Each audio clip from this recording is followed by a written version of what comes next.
लालची सास। पहाड़ी की तलहटी में बना एक सुंदर गांव था। जैसा सुंदर वह गांव था, वैसा ही सुंदर उस गांव का नाम था, सुंदरपुर। गांव सुंदरपुर में वैसे तो सुख शांति का वास था, लेकिन वहां के सरपंच की पत्नी कुमति बद्दे ही दुष्ट स्वभाव की स्त्री थी। उसके कुटिल स्वभाव से सभी घरवाले परेशान थे, लेकिन अपनी सीधी सादी बहू सुकन्या को वह कुछ ज्यादा ही परेशान करती थी। उसे सताने में कुमति को विशेष आनंद आता था। बेचारी सुकन्या सुबह बिस्तर से उठकर काम पर जुट जाती और अर्धरात्रि होने पर कहीं बिस्तर में सोने को मिलता। इस पर भी कुमति की निगाहों में सुकन्या खटकती रहती। एक दिन सुबह सुकन्या घर में झाड़ू बुहारी कर रही थी कि उसकी सास कुमति वहां आई और बोली, तेरे हाथों में जान नहीं है क्या? जरा जल्दी जल्दी हाथ चला, मैं मंदिर जा रही हूं। मेरे आने तक खाना तैयार रखना, आते ही खाऊंगी। और सुन, एक भी दाना अन्न का बर्बाद ना होने पाए। सुकन्या क्या कहती बेचारी, चुपचाप स्वीकृति में गर्दन हिला दी। घर की सफाई करके सुकन्या तुरंत खाना बनाने में जुट गई। खाना बनाते समय वह सोच रही थी, एक पल के लिए भी तो चैन की सांस नहीं ले पाती, लेकिन सासू जी हैं कि हर काम में मीन मेख निकालती हैं। उनके ताने देने की आदत न जाने कब जाएगी। तभी बाहर से दरवाजा खटखटाने की आवाज आई। सुकन्या ने सोचा, अभी भोजन तैयार ही हुआ है, लगता है सासू जी जल्दी लौट आई हैं। उसने उठकर दरवाजा खोला तो देखा एक सन्यासी खदद्दा था। वह बोला, बेटी, तेरा सुहाग अमर रहे, बाबा को कुछ भोजन करा दे। सुकन्या बहुत ही सुशील तथा संस्कारी स्त्री थी।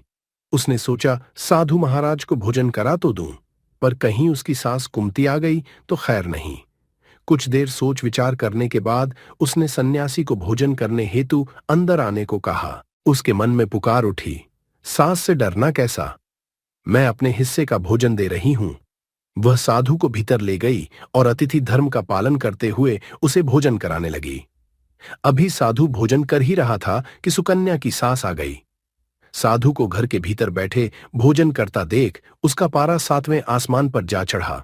वह बोली, यहां कोई भंडारा या लंगर नहीं चल रहा, उठ भिखमंगे, बाहर निकल। सुकन्या ने सास को रोकने की चेष्टा की, लेकिन उस दुष्ट स्त्री ने सन्यासी को धक्के मारकर घर से निकाल दिया। अब उसका क्रोध सुकन्या पर टूटा। तुझसे कहा था, अन्न का एक दाना भी बर्बाद न करना, और तू। सुकन्या डरते डरते बोली, मैंने तो उसे अपने हिस्से का भोजन दिया था, इसमें इतना भला बुरा कहने की क्या बात है? अतिथि तो भगवान स्वरूप होता है। अतिथि धर्म का पालन तो हर गृहस्थ को करना चाहिए। काफी देर तक सास बहू की तकरार चलती रही। अंत में उस कुटिल सास ने सुकन्या को भी धक्के मारकर घर से निकाल दिया। वह बेचारी रोती कलपती दरवाजा पिटती रह गई, लेकिन कुमति तो जैसे पत्थर बन गई थी। उसका दिल न पसीजा। अब सुकन्या के पास एक ही रास्ता शेष बचा था कि अपने घर लौट जाए। उसका मायका वहां से काफी दूर था और बीच में घना जंगल भी पड्डे डचता था। सुकन्या भूख प्यास से निढाल चली जा रही थी। अचानक जोरों से बादल गरजे और मूसलाधार वर्षा शुरू हो गई।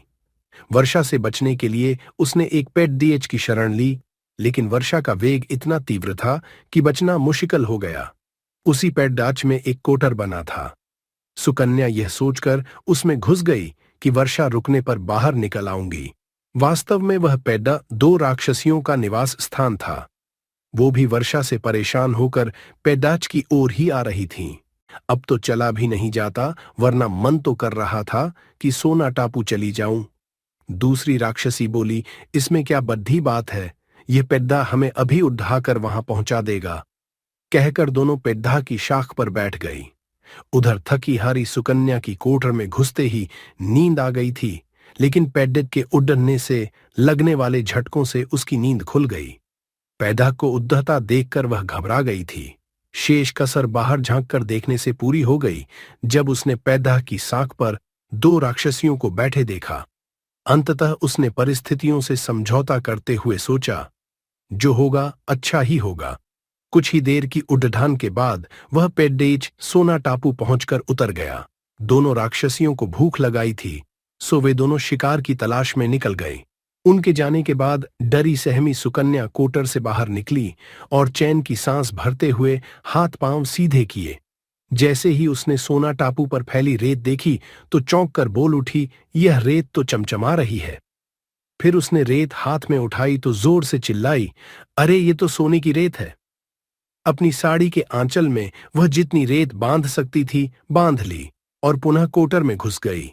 तभी दोनों राक्षसियों पेड़ की ओर वापस आई। एक बोली, भरपेट खाकर तृप्ति हो गई, अब वहीं लौट चलते हैं जहां से आए थे।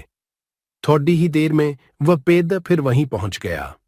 पौ फटने पर सुकन्या उस राक्षसियों की भय से कोटर में ही छिपी रही। जब किसी कार्यवश वे वहां से गई तो वह बाहर निकल आई और घर की ओर चल दी।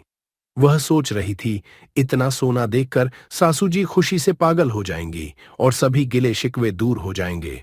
घर के द्वार पर पहुंचते ही सुकन्या बोली, देखो सासू जी, मैं क्या लाई हूं। और यह कहते हुए घर के भीतर प्रवेश कर सोना मिलने की पूरी घटना सास को बता दी। कुमती कुटिल तो थी ही, बोली, बहुत कम सोना लाई है तू। सासू जी, हमारी 3-4 पीढ़ियों के लिए काफी है।